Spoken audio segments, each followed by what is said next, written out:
Municipal সেমিনারির ষষ্ঠ শ্রেণীর প্রিয় শিক্ষার্থীরা, তোমাদেরকে আমাদের বিদ্যালয়ের পক্ষ থেকে অনলাইন ক্লাসে স্বাগত। আমি একেএম জিয়াউল হোসেন।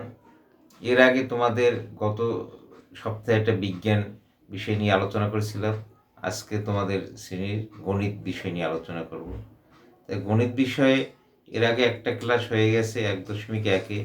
আজকে 1.2 নিয়ে তোমাদের বিষয় আলোচনা করব। 1.2-এর যে বিষয়গুলো আছে সেগুলো হচ্ছে মৌলিক সংখ্যা কি, যৌগিক সংখ্যা কি, সহমৌলিক কি ইত্যাদি বিষয় আর কি। তো প্রথমে আসি মৌলিক সংখ্যা।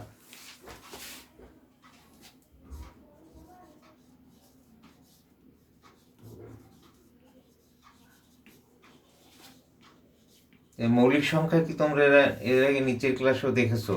যেমন আমরা উদাহরণ দেই, যেমন এখানে 2-এর গুণনীয়ক কত আছে? 1, 2। তারপর আছে কত? 5-এর গুণনীয়ক হয়েছে কত? 1, 5। তারপর 13-এর গুণনীয়ক হয়েছে কত? 1, 13। তাহলে দেখছো যে তাহলে 1 এবং এই সংখ্যা ছাড়া অন্য কোনো গুণনীয়ক নাই। তাহলে আমরা মৌলিক সংখ্যার এই সংজ্ঞা কি বলতে পারি? যে 1 এবং ওই সংখ্যা ছাড়া যার অন্য কোনো গুণনীয়ক নেই সেগুলি হলো মৌলিক সংখ্যা। যেমন তোমরা এখানে দেখছো 2-এর গুণনীয়ক কত? 1 এবং 2, মানে 2 এবং 1, 5, 1, 5। তাহলে 1 এবং ওই সংখ্যা ছাড়া যেগুলোর অন্য কোনো গুণনীয়ক নেই সেগুলো হচ্ছে মৌলিক সংখ্যা। এরপরে আসি আমরা যৌগিক সংখ্যা। যৌগিক সংখ্যা, যৌগিক সংখ্যার আমরা যখন উদাহরণ দেবো তখন আমরা একটু 2-3টা আমরা দেখি যে 6-এর গুণনীয়ক আছে কত? 1 আছে, 2 আছে, 3 আছে, 6 আছে।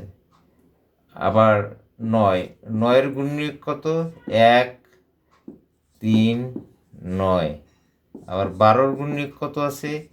1 আছে, 2 আছে, 3 আছে, 4 আছে, 6 আছে, 12 আছে। তাহলে দেখো 6-এর গুণনীয়ক 1 এবং এই সংখ্যা ছাড়াও আরও 2টা সংখ্যা আছে। আবার 9-এর গুণনীয়ক 1 এবং 9 ছাড়াও আরও একটা গুণনীয়ক আছে। আবার 12-এর গুণনীয়ক 1 এবং 12 ছাড়াও আরও 1, 2, 3, 4টে গুণনীয়ক আছে।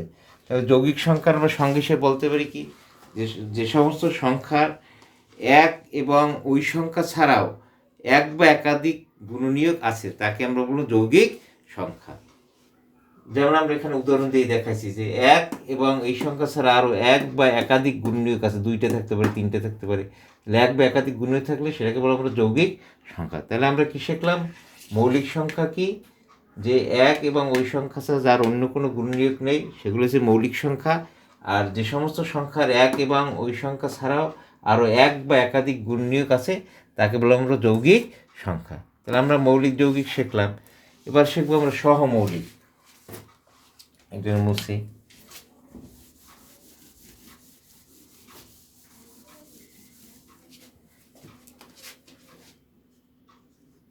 মৌলিকের পিছনে সহলে সহমৌলিক সংখ্যা। সহমৌলিক সংখ্যা কি? যেমন আমরা দেখি, যেমন আমরা 2টা উদাহরণ দেখি। যেমন 8-এর গুণনীয়ক আছে কত? 1, তারপর কত আছে? 2, 4, 8। আর আছে কত? 15। 15-এর গুণনীয়ক আছে কত? 1, 3, 5, 15। তাহলে 15-এর গুণনীয়ক হলো 1, 3, 5, 15। এখন দেখো তাহলে 8 এবং 1 এই 2টার ভিতর 1 ছাড়া অন্য কোনো সাধারণ, এখানে হচ্ছে 2, এখানে কোনো 2 নেই, এখানে 4, এখানে কোনো 4 নেই, এখানে 8 নেই। তাহলে দেখলাম কি আমরা সহমৌলিক কি, যে 2টা সংখ্যার আমরা প্রথম সাধারণ গুণনীয়ক বের করব 2টা সংখ্যা থাকলে।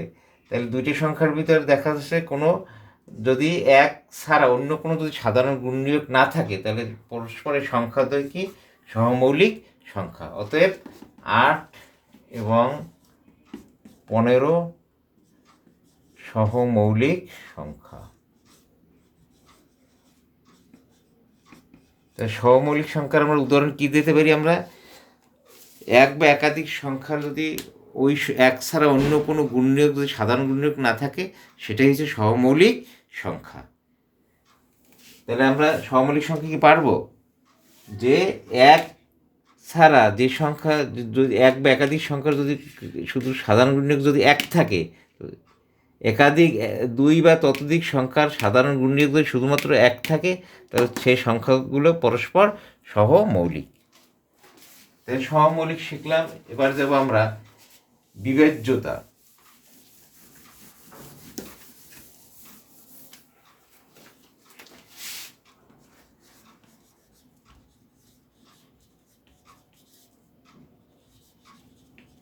বিভাজ্যতা বিভাজ্যতা কি, আমরা এর কতগুলো সূত্র আছে, যেমন 2 দ্বারা 3 দ্বারা কোনটা কত দ্বারা বিভাজ্য সেটা একটা সূত্র আছে, বই আছে, তারপর আমি একটা আলোচনা করবো। প্রথমে হচ্ছে 2 দ্বারা। 2 দ্বারা বিভাজ্যতার সূত্র কি, যে কোনো সংখ্যার একক স্থানীয় অঙ্ক যদি 0 অথবা 2 থাকে, অর্থাৎ জোড় সংখ্যা থাকে, তাহলে সেটা হচ্ছে 2 দ্বারা বিভাজ্য। তাহলে 2 দ্বারা বিভাজ্য আমি লিখলাম না, তো বুঝলাম। যেমন আমরা একটা যদি বলি যে 580, অথবা আবার আর একটা সংখ্যা লিখলাম যে 678, তাহলে আমরা এখানে একক স্থানীয় অঙ্ক কত, এটার 0, তাহলে এটা কি 2 দ্বারা বিভাজ্য। আবার এখানে একক স্থানীয় অঙ্ক কি জোড় সংখ্যা, এটাও 2 দ্বারা বিভাজ্য। তা 2 দ্বারা বিভাজ্য সূত্র কি শিখলাম আমরা, কোনো সংখ্যার একক স্থানীয় অঙ্ক, মানে একক স্থানীয় অঙ্ক মানে কি সর্বনামের অঙ্ক, সেটি একক। সর্বনামের অঙ্ক বা একক স্থানীয় অঙ্ক যদি 0 অথবা জোড় সংখ্যা থাকে তাহলে সেই সংখ্যাই 2 দ্বারা বিভাজ্য। 2 এর পর আসি আমরা 3 দ্বারা বিভাজ্য।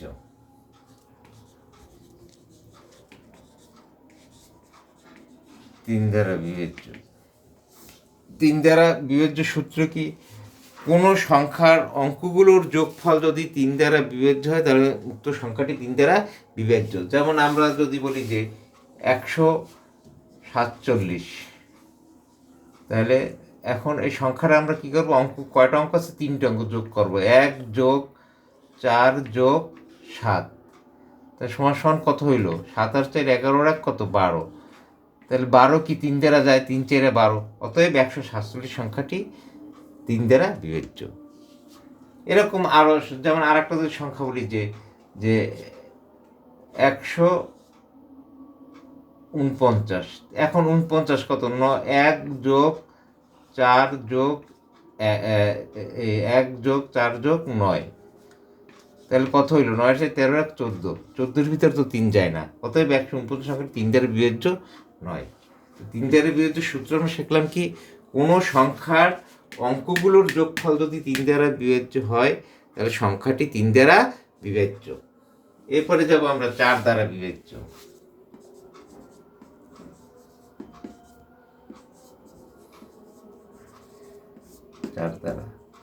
4 দ্বারা বিভাজ্য সংখ্যার সূত্র কি, যে কোনো সংখ্যার একক এবং দশক স্থানীয় অঙ্কটি দ্বারা গঠিত সংখ্যা যদি 4 দ্বারা বিভাজ্য হয় তাহলে উক্ত সংখ্যাটি 4 দ্বারা বিভাজ্য।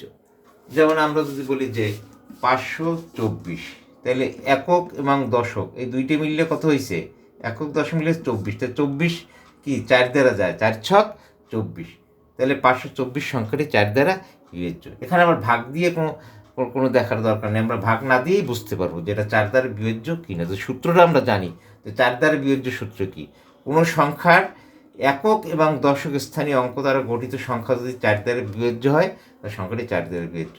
এবং 4 দ্বারা বিভাজ্য আরও একটা সূত্র আছে, যে কোনো সংখ্যার একক এবং দশক উভয়ই যদি 0 হয় তাহলে সে সংখ্যাটাও 4 দ্বারা বিভাজ্য। যেমন আমরা দেখলাম যে 700, তাহলে এটা কি 4 দ্বারা বিভাজ্য, কারণ এককও 0 দশকও 0, দুইটাই যদি 0 থাকে তাহলে সেটাও 4 দ্বারা বিভাজ্য। তোমরা ভাগ দিয়ে দেখতে পারো, যার খাতার সাথে ভাগ দিয়ে দেখবো যে এটা 704 দ্বারা বিভাজ্য। আমরা ভাগ না করেই আমরা বিভাজ্যতা নির্ণয় করতে পারবো যে কোনো সংখ্যা। তাহলে 4 দ্বারা বিভাজ্য সূত্র কয়টা বললাম, 2টা, যে একক এবং দশক স্থানীয় অঙ্ক গঠন যদি 4 দ্বারা বিভাজ্য হয় তাহলে সংখ্যাটি 4 দ্বারা বিভাজ্য।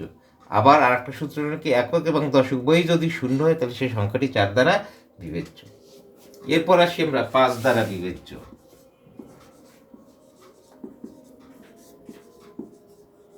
5 দ্বারা বিভাজ্য। তা 5 দ্বারা বিভাজ্য সূত্র খুব সোজা, এটা তোমরাও জানো, যে কোনো সংখ্যার একক স্থানীয় অঙ্কটি যদি 0 অথবা 5 থাকে তাহলে সেই সংখ্যাটি 5 দ্বারা বিভাজ্য। যেমন আমরা যদি বলি যে 945, তাহলে একক স্থানীয় অঙ্ক কত? 5, তাহলে এই সংখ্যাটি 5 দ্বারা বিভাজ্য। আবার যদি বলি যে যে 740, তাহলে একক স্থানীয় অঙ্ক কত? 0, তাহলে এটাও 5 দ্বারা বিভাজ্য। তাহলে 5, আমাদের এখানে ভাগ দিয়ে দেখার কোনো দরকার নেই, আমরা ভাগ না দিয়ে আমরা বুঝতে পারি। আর তোমরা পরীক্ষা করার জন্য ভাগ দিয়ে দেখবে যে আসলে বিভাজ্য কিনা। যত বড় সংখ্যক, যদি আমরা এখানে যদি 2 দেই, 5 দেই, এত দেই, লক্ষ কোটিও দেই, যদি আমরা লক্ষ্য করবো একক স্থানীয় দিকে। একক স্থানীয় অঙ্ক যদি 0 অথবা 5 থাকে, যত বড়ই সংখ্যা হোক সেটা 5 দ্বারা বিভাজ্য হবে। এই হলো 5 দ্বারা বিভাজ্য। তারপর সে আমরা 6 দ্বারা বিভাজ্য সূত্র।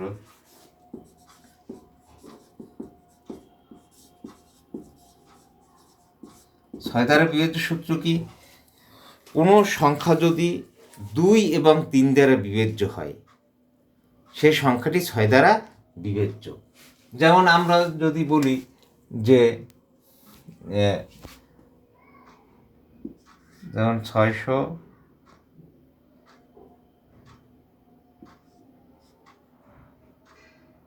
কত?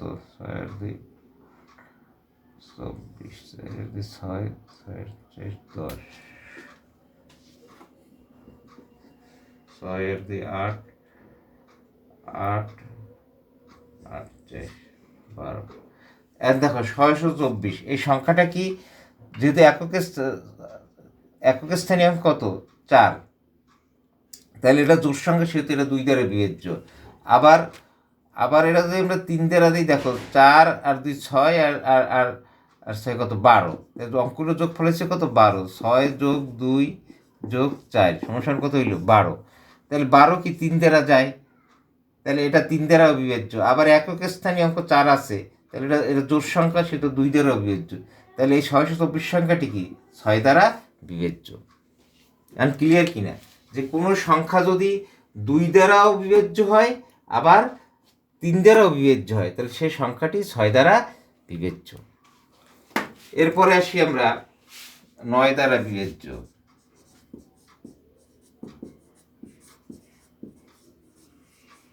9 দ্বারা বিভাজ্য সূত্র কি? যে 3 দ্বারা বিভাজ্য সূত্রের মতোই, যে কোনো সংখ্যার অঙ্কগুলোর যোগফল যদি 9 দ্বারা বিভাজ্য হয়, তার সংখ্যাটি 9 দ্বারা বিভাজ্য। যেমন আমরা যদি বলি 7 2 7 0 2, তাহলে এখন সমান কত হইল? তাহলে 7 যোগ 0 যোগ 2, তাহলে কত হইল? 7 আর 2 9। কাজেই 702 সংখ্যাটি 9 দ্বারা বিভাজ্য। তোমরা ভাগ দিয়ে দেখতে পারো। তাহলে 9 দ্বারা বিভাজ্য সূত্র ওই 3 দ্বারা বিভাজ্য সূত্রের মতো একই, যে কোনো সংখ্যার অঙ্কগুলোর যোগফল যদি 9 দ্বারা বিভাজ্য হয়, তাহলে সংখ্যাটি 9 দ্বারা বিভাজ্য। তাহলে আমরা বিভাজ্য সূত্রগুলো আমরা জানলাম, যে 2 দ্বারা বিভাজ্য কি, 3 দ্বারা বিভাজ্য কি, 4 দ্বারা বিভাজ্য কি, 5 দ্বারা, 9 দ্বারা, এই সূত্রগুলো তোমরা সবাই মুখস্থ করবে। এরপরে আমরা দেখবা যে 3.2-1 নম্বর অঙ্ক, 30 থেকে 70 পর্যন্ত মৌলিক সংখ্যাগুলো লেখো। এই সূত্রগুলো সবাই মুখস্থ। পরবর্তী ক্লাস তোমরা এগুলো আমরা দেখবো যে মুখস্থ করছো কিনা সবাই বিভাজ্য সূত্রগুলো। এতক্ষণ আমরা এই বিষয়ে যে বিষয়গুলো জানা দরকার, অনুশীলনী 2.1.2 এর অঙ্কগুলো করতে যে বিষয়গুলো জানা দরকার আমাদের থিওরি, সেই বিষয়গুলো আমরা জানলাম এবং এই সূত্রগুলো মুখস্থ করবে। এরপরে আমরা অনুশীলনী 2-1 নম্বর আছে 30 থেকে 70 পর্যন্ত মৌলিক সংখ্যাগুলো লেখো। 1 নম্বর সমাধান।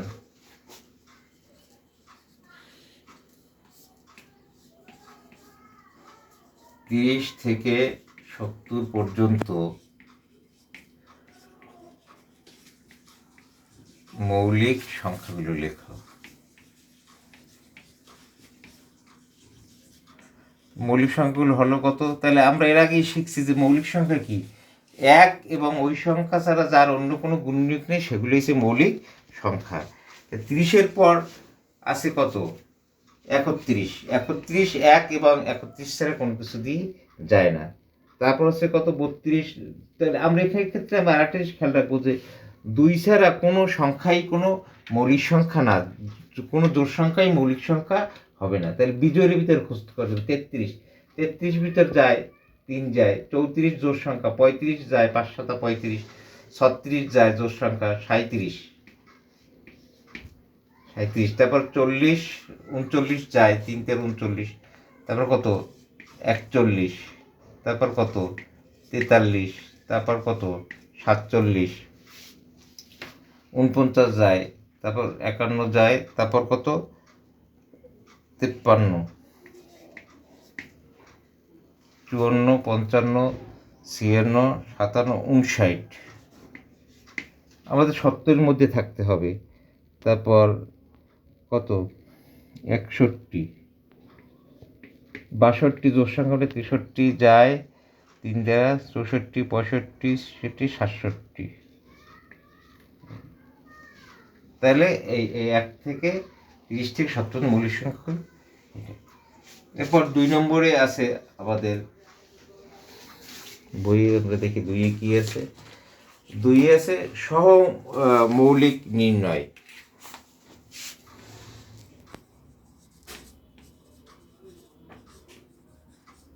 সহমৌলিক সংখ্যা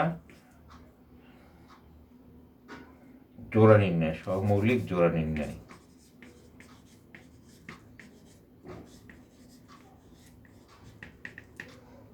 কত আছে কত, মানে এখানে 2টা সংখ্যা আছে, এটা সহমৌলিক কিনা। তা সহমৌলিকের সূত্র আমরা কি বলছিলাম, এখানে 27 54, এই 2টা সংখ্যা আছে, এরা সহমৌলিক কিনা। তাহলে আমরা বলছিলাম কি যে যদি 2টা সংখ্যা থাকে, তার যদি এক ছাড়া অন্য কোনো সাধারণ গুণনীয়ক থাকে, তাহলে তারা সহমৌলিক নয়। তাহলে আমরা কি বের করব, 27-এর আমরা এই গুণনীয়ক বের করব আমরা। তাহলে 27-এর গুণনীয়ক আছে কত 1 3, তারপর আছে কত 9, আর 54-এর গুণনীয়ক আছে কত 1 2, আর কত আছে 27, আর না 27-এ 3 9 আছে না, 3 9 আর 27ও আছে। আর 54-এর গুণনীয়ক আছে কত 1 2 3 6 9 18, তারপর 27 54। তাহলে দেখো 1 ছাড়াও এখানেও 3 আছে, এখানেও 3 আছে, এখানেও 9 আছে, এখানেও 9 আছে, এখানেও 27 আছে। তাহলে 1 ছাড়াও এদের আরও 3টে করে সাধারণ গুণনীয়ক আছে। তাহলে এটা কি সহমৌলিক নয়। অতএব 27 ও 54 সহমৌলিক নয়। ঠিক আছে, কারণ এটা আমরা বলছি সহমৌলিক সংখ্যা যে 1 ছাড়া যদি অন্য কোনো সাধারণ গুণনীয়ক থাকে সহমৌলিক নয়, যদি 1 ছাড়া অন্য কোনো সাধারণ গুণনীয়ক না থাকে তাহলে তারা সহমৌলিক। এখানেও 3টে সহমৌলিক সংখ্যা সাধারণ সহমৌলিক নয়। এবার আমরা যাব যে আর একটা সংখ্যা দেখাই সহমৌলিক, যেমন 8 ও 15, এটা দিয়ে আমরা বুঝাবো যে এখন দেখো তাহলে 8-এর গুণনীয়ক কত আছে 1 2 4 8, আর 15-এর গুণনীয়ক আছে কত 1 3 5 15।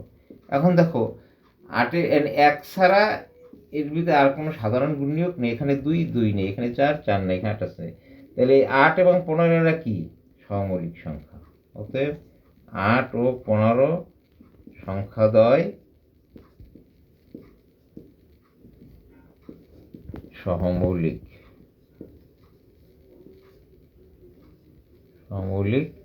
সংখ্যা, কারণ 1 ছাড়া অন্য কোনো এই 2টা সংখ্যার ভিতরে সাধারণ গুণনীয়ক নেই। তাহলে সহমৌলিক সংখ্যা আমরা এর আগে সূত্র দিতে পারছি যে 1 ছাড়া অন্য সাধারণ গুণনীয়ক না থাকলে তারা পরস্পর সহমৌলিক। তাহলে এই 2টা সহমৌলিক আর সহমৌলিক নয়। তো আজকে আমরা এই 1 2 এটাই আমরা এই পর্যন্ত আমরা শিখবো। আমরা বেশি শিখলে আবার মনে থাকবে না। যে আমরা আজকে শিখলাম কি, যে মৌলিক সংখ্যা কি, যৌগিক সংখ্যা কি, সহমৌলিক সংখ্যা কি, সহমৌলিক সংখ্যা কীভাবে নির্ণয় করতে হয় সেটাও আমরা শিখছি। তারপরে আর একটা শিখলাম কি আমরা বিভাজ্যতা, যে কোন সংখ্যা দুই দ্বারা বিভাজ্য। আমরা ভাগ না করেও আমরা এর এর ই নির্ণয় করতে পারবো যে সংখ্যা এটা কি 2 দ্বারা বিভাজ্য, 3 দ্বারা বিভাজ্য, 6 দ্বারা বিভাজ্য। ভাগ না করে আমরা খুব সহজেই কম সময়ের ভিতরে আমরা বিভাজ্যতা নির্ণয় করতে পারবো। এর জন্য আমাদের এই সূত্রগুলো সবার মুখস্থ রাখতে হবে। আজকে এই পর্যন্তই শেষ। আমরা পরবর্তী ক্লাসে আর বাকি যে বিষয়গুলো নিয়ে আছে এই অধ্যায়েরই, এগুলো নিয়ে আমরা আলোচনা করব। বিভাজ্যতা কীভাবে নির্ণয় করতে আমরা আজকে আমরা এর থিওরি শিখলাম, এরপর আমরা এই প্রয়োগ আমরা শেখাবো। সবাইকে ধন্যবাদ। তোমরা সবাই সুস্থ থাকবে, সুন্দর থাকবে এবং এই ক্লাসগুলো নিয়মিত দেখবে। আমরা যে ক্লাসগুলো করি এতে তোমাদের উপকার হবে, যেহেতু স্কুল বন্ধ আছে। আবার তোমাদের সাথে যদিও আমার পরিচয় হয়নি সামনাসামনি, ইনশাল্লাহ পরিচয় হবে সামনে স্কুল খুললে পরই। তখনই আমরা তোমার সাথে দেখা হবে সামনাসামনি ক্লাসে, তখন আরও ভালো লাগবে। সবাইকে ধন্যবাদ। এই বলে আমার আজকের ক্লাস শেষ করছি।